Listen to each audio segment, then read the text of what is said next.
What's up, everybody? GeauxBurns here, and Heist has been out for a few days. I've had a chance to play all 5 Heists with my friends, Delinquent, Hatchet, Blood Talks, Nano, and others, and I'm ready to give my official review of the brand new Heist DLC for Grand Theft Auto Online. We're going to go over the pros, the cons, and of course the final verdict, as I always do, which means, does this new DLC add anything to improve the Grand Theft Auto Online experience, as with previous DLC reviews that I've done. As always, you are encouraged to participate in the discussion below in the comment section. Let me know if you like Heist, yes or no. The short answer from me is yes. Obviously, we're going to get into why my answer is yes, but if you enjoy playing Grand Theft Auto Online, that is probably your answer as well. And I realize that we've been waiting over 18 months and 500 days for Heist to finally come to Grand Theft Auto Online, but I admire Rockstar for taking their time, getting it right, and scrapping it several times when they didn't feel good about it in order to get the best product they could for us to enjoy. So yes, I tip my hat to Rockstar for living up to the hype, as well as one would expect the hype to be. So I think they did a very good job with the Heist DLC. So let's get into it now, the pros and the cons of Heist. And yes, there are some cons, as with every single DLC that comes out. The pros, first off, obviously 5 awesome heists with several setup missions for each one, and it just gives you 15-20 hours of playtime, plus the replayability and the money you make, as well as the RP, the challenges you unlock, and of course the cool items that you unlock as well, t-shirts, vehicles, not to mention all the awesome dialogue that we get to see from Lester, Paige, Ron, Trevor, and a few others that appear throughout the heist. It's also a lot of fun to play with friends and crewmates. The communication is key. You got to work together, you got to co-op, and it's just frustrating whenever you screw up, but whenever you finally get the mission right, when you get the setup done and you pass it, you just feel like you're on top of the world, especially when it's one of the stealth missions, which does tend to put the average Grand Theft Auto Online gamer out of their element, because we're not used to being all Assassin's Creed or Splinter Cell like. We just like to go in guns blazing, taking names and kicking ass and running off with the money, right? And running from the cops to the hills, hoping to lose our wanted level or go down in a blaze of glory. But as I mentioned in the Fleeka Job video that I did a few days ago, I really do believe that Grand Theft Auto Online Heist adds a very important piece that actually ties online and story mode together. But Rockstar didn't just give us Heist, they also gave us a lot of other cool things as well, such as the adversary modes. They're a lot of fun to play with friends and crewmates. The daily objectives are good too, because you can earn some extra RP and some money, and if you keep doing them over several days, you could eventually earn some serious change out of keeping up with the daily objectives, and they're always changing, and everybody has different objectives to accomplish. And it's also really cool to work with friends and crewmates in order to make sure that everybody has accomplished their objectives. All the new activities that they've added to free mode definitely gives free mode a little bit more going on, and that's something a lot of people have been wanting. You can have Lester call you up or text you to distract cops for a few minutes. That's fun. You earn $10,000, I think Delinquent and I did the other day doing that. And of course, Lamar will get you to go blow up some vehicles. Trevor does the same thing. He'll also text you to blow up aircraft that are smuggling products through Trevor Phillips airspace that he does not necessarily approve of. So yeah, I really do hope that Rockstar continues to add more free mode activities for us all to do while we're goofing off in free mode. We already have the armored trucks driving around, picking up vehicles for Simeon, the Lester assassin targets, crate drops, and of course special crate drops during event weekends. Oh yeah, and gang attacks as well. Now we get on to the really good stuff that came with Heist, all the fun stuff, right? The masks. 100 something masks? Oh my god. Wow, so many freaking masks, Rockstar. You guys are so awesome. I mean, you could just go in there and you could spend a few minutes working on that. Say, hey, okay, I like this mask. I like that mask. I'll buy this mask. I'll buy that mask. And before you know it, you're broke. So just be careful. Look through the masks first if it's Vespucci Beach. Then decide which ones you want.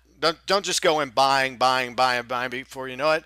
You do that, you're going to be out of money. Next, of course, is all the new clothing items we have, as well as the outfit creator. I love the outfit creator. Your ability to store up to 10 customized outfits in your apartment. You just go into the wardrobe section, you select whatever outfit you currently have on, save it, give it a cool name like Sexy or Hush or something, whatever works for you, and that way you can quickly go into the inventory screen and switch out your various outfits instead of having to go and spend all that time taking off this clothes, putting on this clothes. It's kind of time consuming, so I definitely like the outfit creator. Plus the ability now to point around, that's also kind of cool. A new section added in the ammunition store is gear. That's right, you can now get night vision goggles, the rebreather, and of course earpieces. Though the earpieces are more aesthetic than anything else, you actually can use the night vision goggles and the rebreather whenever you're underwater. So that's in ammunition now. That's really sweet. A definite pro in my opinion, especially for the rebreather. Next, vehicles. Now some vehicles are pros, some vehicles are cons. We'll talk about that in a little bit. Obviously, I love all the Pegasus vehicles. I do not discriminate. If it has guns, if it has missiles, if it has rockets, I love it. Like the Hydra, the Savage, the Valkyrie, the Technical, the Guardian. Well, the Guardian doesn't have guns on it, but it's a big, mean, stupid truck that some people actually like. Even though it doesn't really have that much customization, it's still a really cool looking truck. The Insurgents, both versions, the pickup with the 50 cal on the back, and of course the Insurgent that you can actually buy and keep in your garage. I love that Insurgent. I call it the Batmobile because it's practically indestructible. And of course the two versions of the Kurumas, the 95,000 Sports Kuruma, that's my favorite. Then of course a lot of people also like the $500,000 Armored Kuruma, and the Gang Burrito is really cool too. The Enduro dirt bike is perhaps the best dirt bike in the game now. And of course the dinghy boat. I love the dinghy boat. It's so much fun, and it's a really good price at $125,000. There's other new vehicles as well that are unlocked throughout Heists, like the Boxville, the Mule, the prison bus, and of course the 5-seater single-engine Valium. That's okay, but I mean some people like it, some people don't, but it's cool to have new items. And of course Rockstar did finally add the Canis Merryweather Mesa to Warstock after waiting such a very long time for them to do that. Despite the fact it's cheaper just to call Merryweather Mercs on a friend or crewmate, they'll send in the Merryweather Mesas. You gun down some of the Mercs, you have your friends steal the Mesa that they want, and wham bam, thank you ma'am. That's a little bit cheaper, unless Rockstar patched that option as well. Next, the flare gun, a very fun little gun. It has several cool options. Not only do you pick out which color you want for the flare gun, the color also tells you what kind of color the flare is going to be. So a gold flare will give you a gold flare. Pink flare will give you a pink flare, etc. I see the flare gun more like the firework rocket launcher. It's a quote-unquote fun weapon, not exactly one you would go into a gang attack or survival or a mission with. Just something you would goof around in free mode with one of your friends. You're shooting firework rocket launchers or flares at each other. And yes, it is somewhat stupid and silly, but it's also a lot of fun. And finally, the various patches and fixes that were made along with the Heist DLC update that came out this past Tuesday, which included several improvements to the apartment lobbies, like at Tinsel Towers, Eclipse, and a few other buildings as well. So there's all the pros, which means we're now moving on to the cons regarding the Heist DLC, and yes, there are a few. So if you disagree with me, you're more than welcome to state your opinions below in the comments section. First off, the server issues. Now, I realize something here. It could not be helped. Rockstar can only have so many servers available in order to fully satisfy the number of gamers for Grand Theft Auto Online across the entire planet, which is millions and millions of people in Asia, Europe, the New World, Mars, Jupiter, wherever else people are playing Grand Theft Auto Online. So when Heist dropped on Tuesday, it took a while to download the current gen version because it was nearly 5 gigs, about 1 or 2 gigs on last gen. So yeah, it took a while, but that's to be expected of all the stuff that came with it. But after a few hours, eventually in the afternoon period in the West here, Canada, US, Mexico, Central America, South America, the Caribbeans, when people were getting off school and off work, yeah, that's when you saw a huge flood towards the Xbox One, PlayStation 4, and last gen servers. So it's no real surprise that there were some serious lagging issues when it came to the Grand Theft Auto Online servers the first few days of launch, as well as the weekend, because a lot of people were off from school and off from work. So yeah, it's going to be a while before things kind of slow down and settle down, but Rockstar's working on that issue. So I don't know if I really call it a con. I don't think it broke the game. game because it's to be expected, and most launches that involve MMOs or online gaming have this issue on launch. Next, of course, no new weapons besides the flare gun, which I consider to be a quote-unquote fun weapon. There was no new weapons, no new rifles, no new machine guns, no new heavy weapons, shotguns, sniper rifles, or even a new melee weapon, like maybe the drill. That would have been really cool, but alas, we did not get the drill to use in free mode, which would have been a lot of fun, but oh well. The next con concerns some of the vehicles. Now, I already mentioned a lot of the vehicles that I really think are pros, and you are welcome to agree with me or disagree with me on that, but there are some that I think stand out as big fat cons. For example, the Sports Classic Lampadati Casco, and of course the new bike, the Lectro, both of which worth around, $700,000. Neither of them is worth that freaking price tag, which is why I didn't buy either one of them, and I didn't do videos on either one of those vehicles. And furthermore, there is still a lack in customizational options when it comes to some of the vehicles that were released. Like the Guardian, for example, you really couldn't do much else with it besides the big pipes. You could change it from like chrome to the paint color.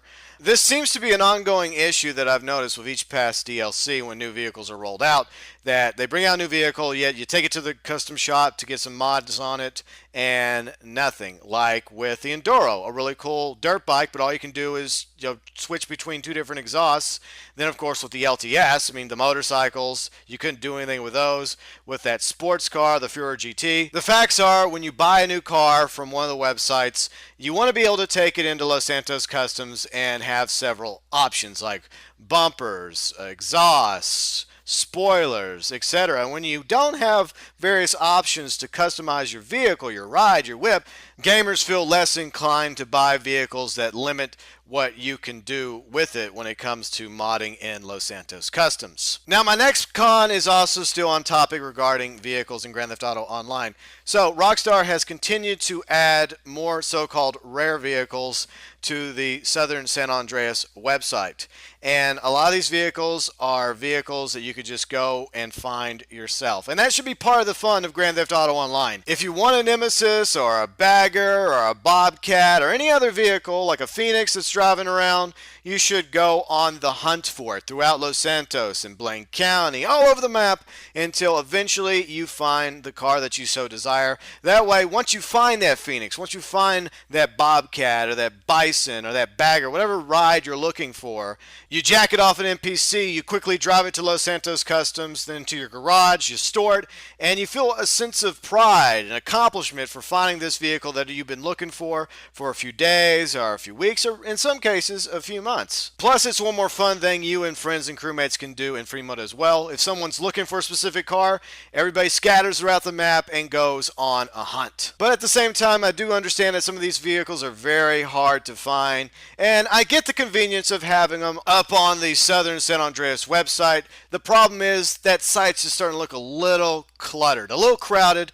Maybe they ought to create a secondary page for people to go to. One more vehicle con before we move on. The Laser Jet is still not purchasable on Warstock, still not usable as a Pegasus vehicle. Rockstar, if you're going to make things convenient vehicle-wise, allow us to purchase the Laser Jet. Even if you give it a really expensive price tag, like at $4 or $5 million, those of us who want our very own laser would be more than happy to pay that price tag, Rockstar. Moving on to the next con, the USS Lexington. You never heard of the USS Lexington? Well, that happens to be the official name of the aircraft carrier that appears in one of the Humane Labs setup missions. It would just be one more fun thing that we could have to do in free mode. Even if they had to go in and they had to make a version of the aircraft carrier that we couldn't go inside, as long as we could land on it and try and steal one Hydra, just have one Hydra randomly spawn on top of the aircraft carrier, along with laser jets and Navy SEALs and sailors fighting us, and 4 or 5 star wanted levels similar to Fort Zancudo. It would just be a lot of fun to have in free mode. Next, of course, is no new apartments or properties, and we didn't even get darts in the new planning room. Come on, Rockstar. The next con concerns one specific mask in the game, actually a set of masks, the long-awaited face bandanas. I like the face bandanas And when I first saw the screenshot with the characters with the caps and the sunglasses, I honestly thought that you'd be able to customize that outfit. You could pick out the sunglasses you wanted, you can pick out the hat you want, which you can do with a glitch temporarily, of course. But unfortunately, you're always stuck with the same hat, the same sunglasses, and of course, the same bandana. Some people may just want to run around without the sunglasses or without the hat and just have a bandana. So I really wish that Rockstar would have made the bandana a lot more customizable with the ability for us to decide whether or not we wanted that with a specific pair of sunglasses or a specific hat, or to just go with just the bandana over our face. And the final con I'll throw in, because a lot of people are complaining about it, the fact that we cannot buy and wear police uniforms or garbage collector uniforms. A lot of people want to be a cop or a garbage collector in Grand Theft Auto Online, and unfortunately, despite the fact we're able to do that in heist missions and setups, we're not able to actually have those outfits for free mode. Unless you use a glitch, which is probably going to be patched anyways. Okay, so there you have it. My pros, my cons, my Heist review. Yes, Heist was awesome and well worth the wait. I'm glad that Rockstar took their sweet time getting it right instead of just releasing something that's very buggy, half-assed version like so many other games out there do. Throughout the 18+ wait, they did release several DLCs. Just bear that in mind, guys. While we waited, we got Beach Bum, the Holiday 2013 DLC, St. Valentine's Massacre, Business, High Life, Independence, Flight School, LTS, Festive Surprise, as well as the Race, Deathmatch, Capture, and LTS creators, all the jobs, vehicles, clothing, weapons, and improvements made to Grand Theft Auto Online. Rockstar has done more than any other gaming companies out there to keep online alive. And yes, Heist improves the game in a very big way.